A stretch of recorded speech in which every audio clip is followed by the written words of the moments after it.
चलिए आगे देखेंगे अब हम लोग ऊष्मा से रासायनिक एवं जैविक परिवर्तन।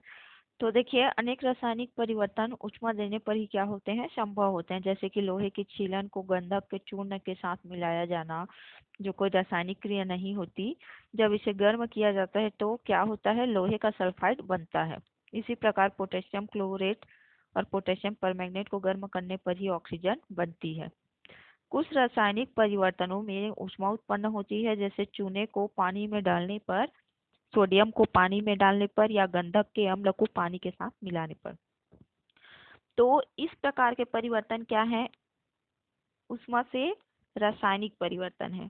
अब देखिए इसमें जैविक परिवर्तन भी होता है। ऊष्मा से रासायनिक परिवर्तन के साथ ही जैविक परिवर्तन भी दिखाई दे। जैसे कि हम सभी जानते हैं कि गर्मियों में दूध और अन्य भोज्य सामग्री जल्दी खराब होते हैं, तो उसको खराब करने वाले जीवाणु अधिक टेम्परेचर पर अधिक सक्रिय हो जाते हैं और उसे क्या करते हैं, खराब कर देते हैं। परंतु यदि इन पदार्थों को 60 डिग्री सेल्सियस या उससे अधिक ताप पर गर्म किया जाए तो जीवाणु क्या होंगे, मर जाएंगे। इसलिए गर्मियों में दूध को खराब होने से बचाने के लिए कई बार उबालना आवश्यक होता है। फल, दूध, भोजन आदि को खराब होने से बचाने के लिए हम लोग किस में रखते हैं, फ्रिज में रखते हैं, जिसको बोला जाता है रेफ्रिजरेटर में न्यून ताप पर रखा जाता है, क्योंकि कम ताप पर जीवाणु मर जाते हैं। स्तनधारी कोशिकाओं में वृद्धि 37 डिग्री सेल्सियस पर तथा पक्षियों के लिए यह टेम्परेचर 40 डिग्री सेल्सियस होता है। यही कारण है कि अंडों के विकास के लिए उन्हें सेने की आवश्यकता होती है।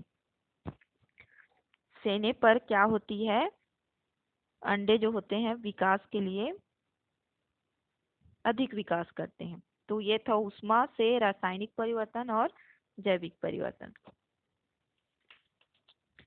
आगे हम लोग देखेंगे ऊष्मा का मापन। तो देखिए हमने पढ़ा है कि ऊष्मा एक प्रकार की ऊर्जा है जिसके प्रभाव से वस्तु के ताप में वृद्धि होती है। इस गुण का उपयोग ऊष्मा के मापन में किया जाता है। अच्छा ठीक, ऊष्मा का एसआई मात्रक क्या है, जूल है। ऊष्मा के अन्य मात्रक कैलोरी और किलो कैलोरी भी होते हैं। जैसे कि 1 कैलोरी बराबर 4.186 जूल तथा 1000 कैलोरी बराबर 1 किलो कैलोरी। इसको परिभाषित कैसे करेंगे, यहाँ पे देखिए 1 किलो कैलोरी ऊष्मा का वह परिमाण है जो 1 किलोग्राम जल का ताप 1 डिग्री सेल्सियस बढ़ाने के लिए आवश्यक है। ये उसकी परिभाषा है। ठीक, अब आगे हम लोग देखेंगे ऊष्माधारिता। ऊष्माधारिता किसे कहते हैं, तो देखिए किसी पदार्थ का ताप 1 डिग्री सेल्सियस बढ़ाने के लिए आवश्यक ऊष्मा की मात्रा उस पदार्थ की ऊष्माधारिता कहलाती है। एक बार फिर बता रही हूँ, किसी पदार्थ का ताप 1 डिग्री सेल्सियस बढ़ाने के लिए आवश्यक ऊष्मा की मात्रा उस पदार्थ की ऊष्माधारिता कहलाती है। अब यहाँ पे देखिए ऊष्माधारिता की मात्रा किस पर निर्भर करती है, वस्तु द्वारा अवशोषित ऊष्मा की मात्रा निर्भर करती है। प्रयोग द्वारा यह, चलिए यहाँ से देखते हैं। आइए हम उन कारकों पर विचार करें जिन पर किसी वस्तु की ताप वृद्धि के लिए वस्तु द्वारा अवशोषित ऊष्मा की मात्रा निर्भर करती है। प्रयोग द्वारा यह पाया गया कि किसी वस्तु को गर्म करने की आवश्यकता ऊष्मा निम्न प्रकारकों पर निर्भर करती है। सबसे पहले तो वस्तु के द्रव्यमान पर, ठीक है, फिर ताप वृद्धि पर, फिर है किस पर, वस्तु के पदार्थ की प्रकृति पर।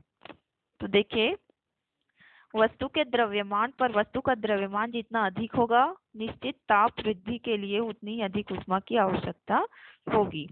ताप वृद्धि पर वस्तु का ताप जितना अधिक बढ़ाया जाएगा उतनी अधिक ऊष्मा की आवश्यकता होगी।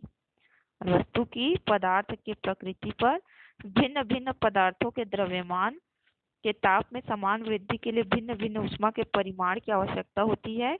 यह पूर्णतः पदार्थ की प्रकृति पर निर्भर करती है। तो देखिए ऊष्माधारिता ये 3 पॉइंट पर निर्भर करती है। ऊष्मा 3 कारकों पर निर्भर करती है। आगे देखिए धातुएं तथा तेल पानी की तुलना में जल्दी गर्म हो जाते हैं, अर्थात समान ताप वृद्धि के लिए उन्हें पानी की तुलना में कम ऊष्मा की आवश्यकता होती है। पदार्थों की इस गुण की तुलना हम उनकी विशिष्ट ऊष्माधारिता द्वारा करते हैं।